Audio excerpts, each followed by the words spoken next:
At so ayan, hi guys, welcome back sa channel natin. At ito ay Jujutsu Kaisen nga muna tayo at dugtungan natin yung dun sa natapos na episode 12 sa anime. So ito, episode 13 pero manga version tayo. Pero ayan, bago nga tayo magsimula, huwag mo kalimutan mag-subscribe at paki-follow na rin guys. Ito si Facebook natin. So para po sa mga ibang anime manga series na request nyo pa. So yun lang naman, yung link nito ay nandiyan lang sa may comment section saka sa may description. So paki-check na lang siya. So yun lang at huwag na nga natin patagalin pa. Simulan na natin yan.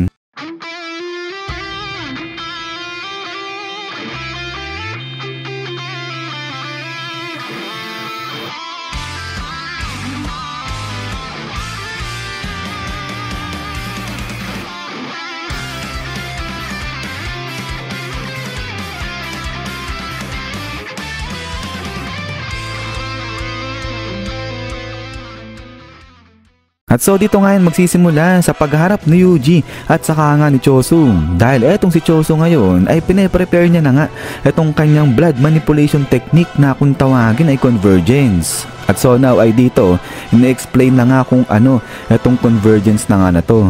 At so now, itong convergence ay isang blood manipulation technique nga yan na kung saan yung dugo ay kinokompress at kinokondense yan. So ibig sabihin ginagawang puro yung dugo at then kapag naging purong-puro na yung dugo ay itinitira nga yan through a single point lang. At of course, itong dugo na to ay syempre hinahaluan nga yan ng cursed energy. Kaya naman kapag nirelease na o tinira na ni Chosu itong kanyang dugo ay mabilis nga raw yan. At sinasabi nga kasing bilis nga raw yun ang tunog o speed of sound ganyan. So itong technique na to ay tinatawag nga na piercing blood. At eto, biglang tinira na nga ni Chosu itong kanyang piercing blood habang itong si Yuji ay tingin-tingin siya, inaabangan niya itong dugo dyan ni Chosu at then after nga niya is pak.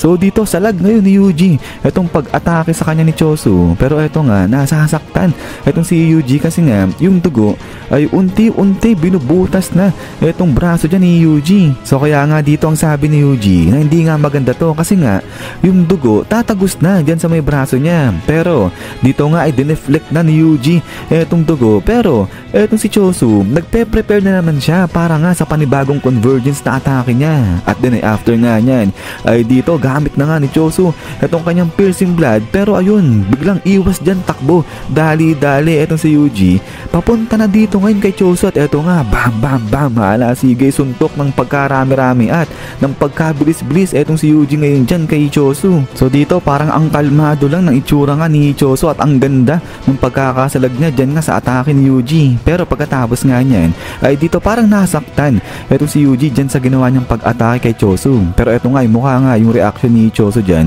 ay parang wala lang. Sabay biglang sabi ni Chosu ngayon dyan na aba kakaiba itong atake ni Yuji, double impact sabi niyang ganyan. At sa pagkatapos niyan ay dito nga biglang atras ngayon etong si Yuji dyan. So tigil etong dalawa na to at eto ngayon, isip-isip ngayon itong si Yuji at ang sabi niya nga ngayon dito na ang lalim nung cut niya. So dun ngayon sa pagkakasalag niya sa atake ni Chosu kanina. Pero kaya niya naman daw tiisin yung sakit. Yun nga lang ay hindi niya na nga raw talaga magalaw itong kanang kamay niya o itong kanang braso niya. So kaya nga dito ang sabi ni Chosu ang gagawin ni Chosu tuloy ni Yuji ang gagawin niya ay itutuloy-tuloy niya na lang yung pag-atake niya gamit itong kanyang kaliwang kamay. At so dito ay tanong ngayon ni Chosu itong si Yuji patungkol dun nga sa dalawang nakababata niyang kapatid. At ito ang tanong niya nga dyan ay meron daw ba na huling sinabi yung dalawang nakababata niyang kapatid dito kay Yuji. At so dito nagulat ngayon itong si Yuji, sabi na teka ano, dalawang nakababata mong kapatid. At ito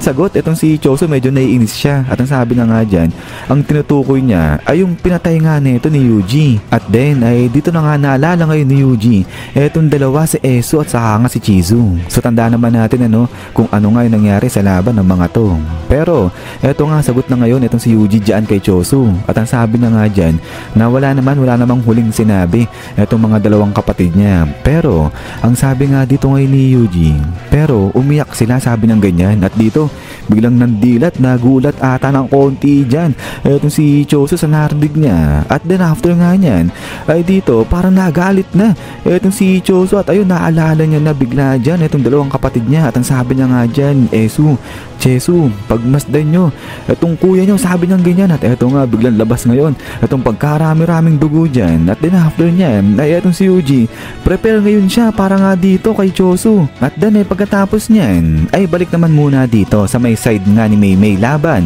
sa halimaw na to. At currently ay nasa loob nga sila ng domain ng halimaw na yan. Pero base nga dito sa observation ni Maymay na itong technique na ginagamit ng halimaw ay parang isa lang yung kayang atakihin yan, one at a time lang ganyan. So familiar naman kayo sa atake ng halimaw na ikukulong ka nga yan dun sa may coffin tapos nalaglagan ka pa ng malaking bato. At nakita natin dun sa previous episode nga na ito si Maymay nakatakas na dun. At so ang dagdag pa nga ni Maymay dito na by instinct etong halimaw ang inaatake niyan ay kung sino yung may pinakamalakas na cursed energy. So kaya etong si Maymay yung inatake niya. Pero dito sa kabilang banda ay merong nakapasok nakasama na isang crow dyan sa domain ng halimaw. Kaya ang sabi ngayon dito ni Uy, may isang crow na nakapasok. Ibig sabihin etong crow na to yung gagamitin nga para talunin yung halimaw na yan. At so pagkatapos niyan ay dito ay pinakita na nga kung ano yung plano ni Maymay para talunin etong halimaw. At so now ang gagawin nga raw nila dyan na etong si Uy ngayon, siya yung gagawin nila na gawing target nung halimaw. Nang sa ganun ay makagalaw nga ng malaya etong si Maymay. Pero ang problema dito, etong si Uy, kapag tinamaan nga raw yan kahit ng isang beses lang nung gravestone na nilalaglag nung halimaw na to, enough daw yun para mapatay etong si Uy dyan. So matindi, ikamamatay pa ni Uy yung plano ni ate niya para lang tapusin etong halimaw na to. Pero pagkatapos nga niyan ay dito sabay biglang ngiti na etong si Maymay at baling ngayon siya dito kay Uy. Sabay ang sabi niya nga dyan, kung willing daw nga ba na etong si Uy ay mamatay para sa kanya. So eto si Uy ngiti lang siya. Sabay ang sabi niya nga dyan na it's a pleasure nga raw kung papayagan siya ni ate niya na gawin yung bagay na yon. At so pagkatapos nga niyan ay dito biglang release na ni Uy itong kanyang cursed energy. At eto napansin ngayon niya ng halimaw. So baling etong halimaw dun kay Uy. At then after nga niyan